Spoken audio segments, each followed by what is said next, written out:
नमस्कार, बहुत स्वागत है आपका नौ की बात में। मैं हूं आपके साथ शैलेश पांडे। आज नवरात्रि के पहले दिन 22 सितंबर से देश में जीएसटी रिफॉर्म लागू हो गया है।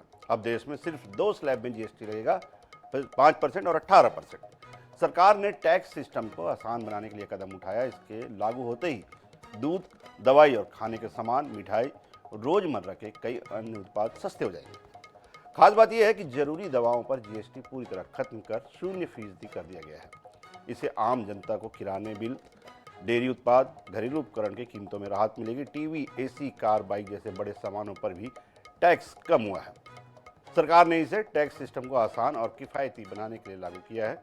नवरात्रि के पहले दिन से शुरू ये बदलाव हर घर की रसोई बजट में खास फर्क लाएंगे। जीएसटी की नई दरों पर छत्तीसगढ़ के वित्त मंत्री ओपी चौधरी और डिप्टी सीएम अरुण साव ने बड़ा बयान दिया है। ओपी चौधरी ने कहा, पीएम ने देश को ऐतिहासिक उपहार दिया है। वहीं अरुण साव ने इसे स्वतंत्र भारत का सबसे बड़ा टैक्स रिफॉर्म बताया। दोनों नेताओं ने कहा कि इससे आम आदमी की जेब बचेगी, क्रय शक्ति बढ़ेगी और अर्थव्यवस्था को रफ्तार मिलेगी। तो आपको बताएं, ये आज से जो लागू हुए हैं जीएसटी, अलग अलग स्लैब को लेकर, केवल एक जो है वो जो है 2 तरह के स्लैब इसमें बनाए गए हैं। और सबसे खास बात क्या है कि सबसे कम जो स्लैब है जिसमें टैक्स है वो है 5% का, और जो अधिकतम है वो 28% का। लेकिन कई सामान ऐसे हैं जो कि रोज़मर्रा में काम आते हैं, वो 0 हो गए हैं। दूध, दवाइयाँ और ऐसी कई चीज़ें हैं जो लोअर मिडिल क्लास और जो मिडिल क्लास है वो दोनों के दोनों यूज़ करते हैं रोज़, और उनके लिए ये सबसे बड़ा रिफॉर्म माना जा रहा है। आज से दरें लागू हो गई है, बाजार में हलचल है, जहां देखो वहां इसकी बातें हो रही है, क्योंकि व्यापारी वर्ग हो या फिर जो आम उपभोक्ता हो, सब के सब इससे प्रभावित हुए हैं। केवल उन चीज़ों को जो कि विलासिता की वस्तु माना जा सकता है, जिन्हें जैसे कि नशे की चीज़ें हो गई, उनमें जो है 28% का टैक्स लगाया गया है। इसके अलावा जो अपर हायर मिडिल क्लास है, उनके जो उपयोग की वस्तुएं हैं उन पे जो है वो 28% का टैक्स लगाया गया है। लेकिन कपड़े, इसके अलावा जूते, ऐसी कई चीज़ें हैं जो रोज़ के रोज़ आदमी यूज़ करता है। एक आम परिवार, एक मध्यम परिवार, एक निम्न मध्यम परिवार, वो तमाम चीज़ों को 5% का टैक्स मिलाया गया। लेकिन जो ज़रूरी चीज़ें हैं, दवाइयाँ हो गई, दूध, दही, इसके अलावा जो किराने के सामान हैं, उन पे ऐसे कई 90% ऐसे जो है निम्न मध्यम वर्गीय परिवार के लिए 90% जो उपयोग की चीज़ें हैं, 0% उसमें जो है वो लगाएं। लेकिन सबसे बड़ी बात क्या है कि इससे कांग्रेस जो है वो इसे अभी भी अपनी चिर परिचित अंदाज में जो है देश विरोधी ही बता रहा है। कांग्रेस का कहना है कि पीएम ने अपने भाषण में कहा कि आफत थी जीएसटी, उन्हें देश से माफ़ी मांगना चाहिए।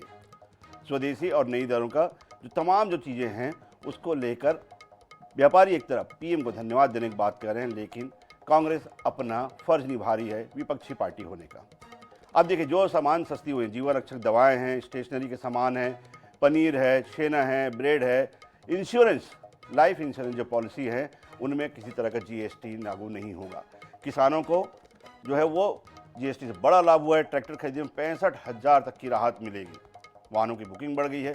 350 सीसी से कम जो बाइक्स हैं, कारें हैं, उन पे जो है उनकी कीमत जो है करीबन 30 से 40% कम हो गई है। और सेंसेक्स, निफ्टी में भी इसका खासा असर हुआ है। इसके अलावा सबसे बड़ी बात यह है कि जो प्रधानमंत्री मोदी का नारा है कि आप जितना स्वदेशी अपनाएंगे, देश में निर्मित, देश में बने हुए जो उत्पाद हैं उनका जितना उपयोग करेंगे, उतना आप आत्मनिर्भर होंगे, देश विकास करेगा, देश आत्मनिर्भर होगा। अब एक बार अलग अलग प्रतिक्रियाएं जो हुई है जीएसटी रिफॉर्म को लेकर, वो आपको सुनाते हैं। प्रधानमंत्री से लेकर तो अन्य तमाम नेता हैं, वो क्या कह रहे हैं इस रिफॉर्म को लेकर। मैं स्वदेशी सामान की बिक्री भी करता हूं। ये हर भारतीय का मिजाज बनना चाहिए। जब ये होगा तो भारत तेजी से विकसित होगा।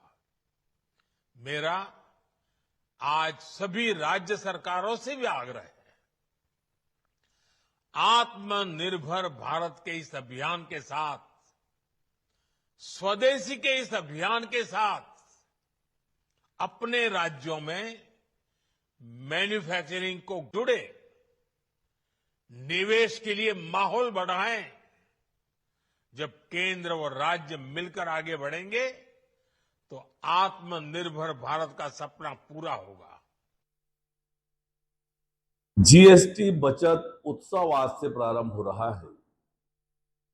ये प्रधानमंत्री माननीय नरेंद्र मोदी जी का देश की 140 करोड़ जनता को बहुत बड़ा उपहार है।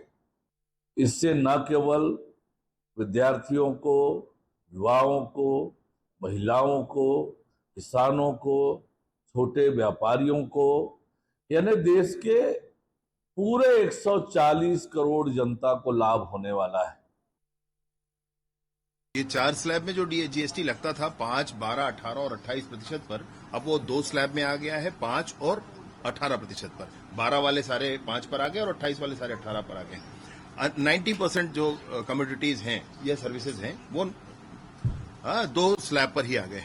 ये बहुत बड़ी बात ये है कि टैक्स इतना कम कर देना और उसी समय साइमल्टेनियसली अगर आप देखेंगे तो 7 लाख रुपए तक इनकम टैक्स लगता था, वो 12 लाख रुपए तक कर दिया गया।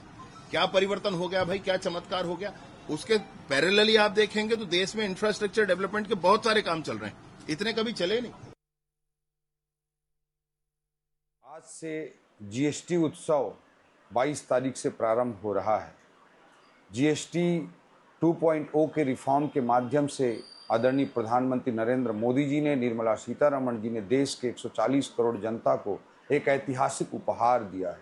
12 लाख तक के इनकम टैक्स की छूट के बाद ये उससे भी बड़ा उपहार देश के अमीर और गरीब सभी प्रकार के लोगों को दिया गया है। उन सब पर दाम कम किए गए हैं। इससे आम जनता के जेब में बचत होगी, कीमत उसके लिए कम होगी, उसकी बचत बढ़ेगी, परचेसिंग पावर बढ़ेगी और अर्थव्यवस्था को भी एक नई रफ्तार मिलेगी। ऐसा कोई बड़ा रिफॉर्म अगर कोई कर सकता है तो नरेंद्र मोदी जी जैसा नेतृत्व ही कर सकता है। आज नवरात्रि के पहले दिन से ही जनता को एक बड़ा तोहफा सरकार ने दिया है, जिसमें जो जीएसटी के स्लैब को घटा दिया है। इस वक्त मैं खड़ा हूं बिलासपुर के गोल बाजार में। आप देख सकते हैं यहाँ पर बड़ी संख्या में यहाँ पर ग्राहक मौजूद है। लोग खरीदारी करने के लिए आज पहला दिन जो जीएसटी का है, घटे हुए दामों पर आज अपना सामान यहाँ पर खरीदारी करने के लिए पहुंचे हुए हैं। हमारे साथ सबसे पहले हम बात करेंगे दुकानदार से कि सर ये बताइएगा कि आज से जीएसटी का स्लैब घट गया है। जी सर, घट गया जी, कितने बड़ी संख्या में ग्राहक पहुंच रहे हैं? हाँ, पहुंच रहे सर, पहुंचे जी। आप पहला दिन है आज नवरात्रि का, जीएसटी का स्लैब घट गया है, कितना बड़ी बचत मानते हैं? प्रधानमंत्री मोदी बोल रहे हैं ये बचत उत्सव है। हाँ, बचत उत्सव है, सही कहना है उनका। 7% की 12% का जो 5% में लाया गया तो 7% की बचत होती है और जो 18% का स्लैब है 28% का, उसको 18 में लाया गया है तो वहाँ 10% की बचत होती है बड़े आइटम में, गाड़ियों वगैरह में जैसे है। आज स्लैब घट गया है, लोगों में अभी भी भ्रम की स्थिति है कि जो रेट पुराना रेट ही लिखा हुआ है। नहीं, अभी तो रेट कम हो जाएंगे, सब में कम हो जाएंगे रेट। जैसे मान लो जो एमआरपी थी उससे कम ही बिकेगा और जीएसटी आज से कम हो जाएगा तो कम ही जाएगा। तो अभी जैसे जो रेट लिखा हुआ है उसको क्या कैलकुलेट करके लोगों को आप बताएंगे कि आपको इतना % का आपको बचत हो रहा है? हाँ, वैसे बताया जाएगा। क्या बताएंगे जी, मान लो जैसे 18% था तो 5% हो गया या 12% जो भी हुआ है, बताएंगे इसमें इतना कम हो गया आपका। तो ये बताइएगा कि आज एक बड़ा दिन है, नवरात्र का दिन है और जीएसटी घटने का आज पहला दिन है। नवरात्रि के दिन से आज से शुरुआत हो रही है, तो पहले के अपेक्षा आज ग्राहक कितनी बड़ी संख्या में आ रहे हैं? नहीं, आज अभी एक तो त्योहार है, ऊपर जीएसटी कम हुआ तो लोगों को थोड़ा उत्साह रहता है कि चलो आज मार्केट कर लें करके। ठीक है, तो देख सकते हैं यहाँ पर ग्राहक और दुकानदारों का जो प्रतिक्रिया सामने आ रही है। सो साफ तौर पर कुछ ग्राहक है, उनको कंफ्यूजन ये है कि जो ईमानदारी से जो रेट को घटा करके जो दुकानदार है वो ग्राहकों को देते हैं अथवा नहीं देते हैं। लेकिन आज से जो जीएसटी घट गया है इसे एक बचत उत्सव के रूप में मनाया जा रहा है। बिलासपुर से कैमरा पर्सन आशीष श्रीवास के साथ पंकज गुप्ते, बिलासपुर। जीएसटी बचत उत्सव की भी शुरुआत हो गई है। जी हाँ, बिल्कुल, क्योंकि जीएसटी के दरों में बड़ी राहत जो है वो दी गई है और देश भर में इसका सीधा असर जो है खाने पीने की चीजों के साथ गाड़ियों पर भी इसका असर जो है वो देखने को मिल रहा है। सुबह से अगर बात करें तो राजधानी रायपुर में बड़ी संख्या में गाड़ियां जो है वो बुक हुई हैं, लोगों ने बुकिंग कर रखी है। और अगर बात करें तो गाड़ियों में अगर दोपहिया वाहनों में बात करें तो करीब 10 से 15,000 रुपए तक की बचत हो रही है। इसके अलावा 4 पहिया वाहनों में 1 से 1.5 लाख रुपए तक की बचत हो रही है। इसी को लेकर के राजधानी में बड़ी संख्या में हजारों गाड़ियां जो है वो महज आज एक दिन में बुक हो गई है, क्योंकि जीएसटी के दरों में जिस प्रकार से छूट मिली है इसका सीधा असर गाड़ियों पर भी देखने को मिल रहा है। और सीधे कुछ ग्राहक भी जो आज यहाँ पर पहुंचे हुए, गाड़ी आपने बुक करी है, जीएसटी के दरों में बड़ी राहत है। बहुत बड़ी राहत है, बहुत खुशी हुई। मोदी जी का ये ऐतिहासिक फैसला है, हम इस फैसले का सम्मान करते हैं। लगभग कितना फर्क पड़ा अगर आप पहले बुक करते और आज गाड़ी लेने, कितनी सस्ती का फर्क था? आज 18% हुआ, तो 10,000 का फर्क है। ये आम आदमी के लिए बहुत होता है। खाने पीने की चीजों में भी राहत आज से मिल रही है। जी जी जी, खाने पीने की चीजों में है, इलेक्ट्रॉनिक आइटम में है, गाड़ी में है। तो बताया ना, ये एक ऐतिहासिक फैसला है और हम मोदी जी का इसमें स्वागत करते हैं। तो आम जनता भी खुश है, क्योंकि आम जनता को महंगाई से बड़ी राहत है। खाने पीने की चीजों के साथ साथ टीवी, इलेक्ट्रॉनिक्स, गाड़ियों में इसकी बड़ी छूट मिल रही है। गाड़ी के कुछ शोरूम के जनरल मैनेजर हमारे साथ हैं, उनसे सीधे बातचीत करेंगे। कितना असर देखने को मिल रहा है जीएसटी के? एक छोटी गाड़ी में बात किया जाए, एक्टिवा जैसी गाड़ी में, तो 8,000 से लेकर के 15,000 तक की गाड़ियों में फर्क देखने को मिलेगा आज से जो भी कस्टमर गाड़ी खरीदेंगे हमारे यहाँ से। लगभग बुकिंग कितनी है, कितना असर देखने को मिल रहा है इसका? बुकिंग की बात करें तो 150 के प्लस बुकिंग है, जो कि ऑलरेडी पितरपक्ष के टाइम में गाड़ी बुक करा ली है, जिनकी गाड़ियां आज से डिलीवरी स्टार्ट होगी। तो 150 प्लस की बुकिंग है और सब मिलाकर के हम 300 के आसपास का आज डिलीवरी एक्सपेक्ट कर रहे हैं हमारे काउंटर से। तो पूरे मार्केट से लेकर जनप्रतिनिधियों की प्रतिक्रियाएं आपने देखी और सबसे बड़ी बात यह है कि व्यापारियों के साथ साथ जो एक आशंका थी कि पुराने रेट को लेकर नए रेट को लेकर, वो आशंका भी इसके साथ ही खत्म हो गई कि अब नए रेट में ही सामानों की बिक्री जो है वो की जाएगी, नए टैक्स के साथ ही की जाएगी। और सबसे बड़ी बात यह है कि इस रिफॉर्म में जो आम आदमी को फ़ायदा पहुंचा है, निम्न मध्यम वर्गीय वर्ग जो फायदा पहुंचा है, चाहे स्टेशनरी की बात करें, चाहे उनके रोज़मर्रा चीज़ों की बात करें, चाहे किराने की बात करें, चाहे दवाइयों की बात करें, उसको लेकर जो है मार्केट में खासा उत्साह है और साथ ही साथ सियासत भी जारी है। बात करेंगे अगली खबर की ओर। पहले घबराहट, अफरा तफरी और फिर व्हाइट हाउस की ओर सफाई। जी, H-1B वीज़ा पर अमेरिका में काम करने वाले लाखों भारतीयों का ये हफ्ता परेशान करने वाला है। शुक्रवार को अमेरिकी राष्ट्रपति डोनाल्ड ट्रंप ने स्किल्ड वर्कर्स के परमिट की लागत 50 गुना बढ़ाकर $1 लाख यानी करीबन 88 लाख रुपए करने का ऐलान कर दिया। इसके बाद सिलिकॉन वैली की कंपनियों ने अपने कर्मचारियों से कहा कि वे देश से बाहर न जाएं। विदेशों में काम करने वाले लोग तुरंत फ्लाइट्स खोजने लगे और इमिग्रेशन वकील आदेश को समझने में जुट गए।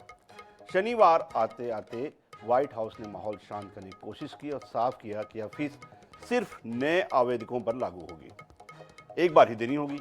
इसके बावजूद लंबे समय से चल रहा H-1B प्रोग्राम अब भी अनिश्चित भविष्य का सामना कर रहा है।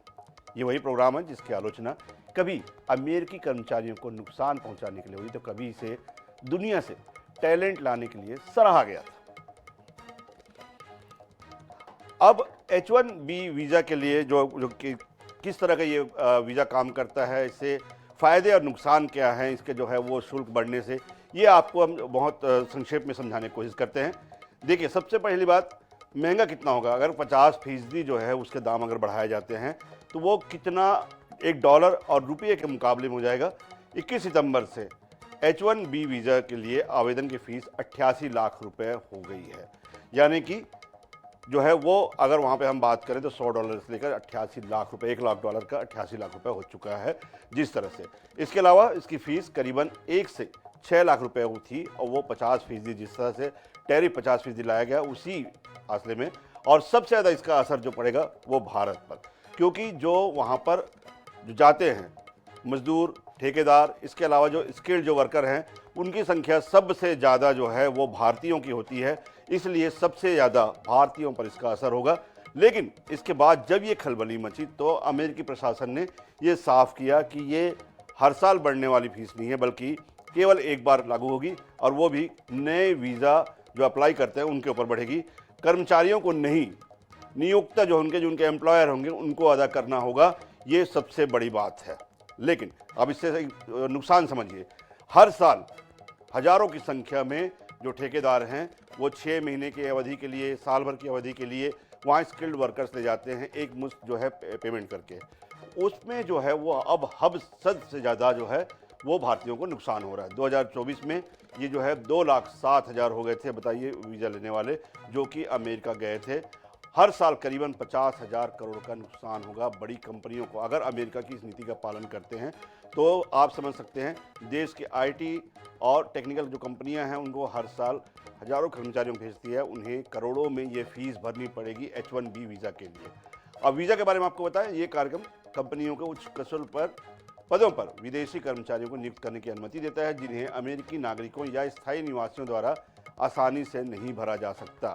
यानी कि जो दुबई, कुवैत, अन्य जो है वो जो कंट्री है, उसी तरह अमेरिका में भी जो हमारे वर्कर जाते थे, इसके अलावा टेक्निकल जो वर्कर जाते थे, यहाँ पर जो डिग्री होल्डर जाते थे, उनके लिए ये सबसे बड़ी परेशानी का सबब बन सकता है। और इसी के चलते कल से ही हड़कंप मचा हुआ है और लोग अपने अपने जो वीज़ा अप्लाई किए हुए थे उसे वापस लेने में लगा हुआ है और जो वहाँ पे हैं वो सदमे में है, किसी तरह से इसे समझने की कोशिश कर रहे हैं।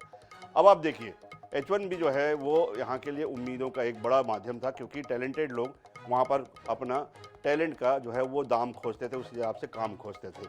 लेकिन सबसे बड़ी बात यह है कि इसमें जो है भारतीयों का हमेशा दबदबा रहा है और शायद ये माना जा रहा है इसी वजह से अमेरिका ने ये कदम उठाया है।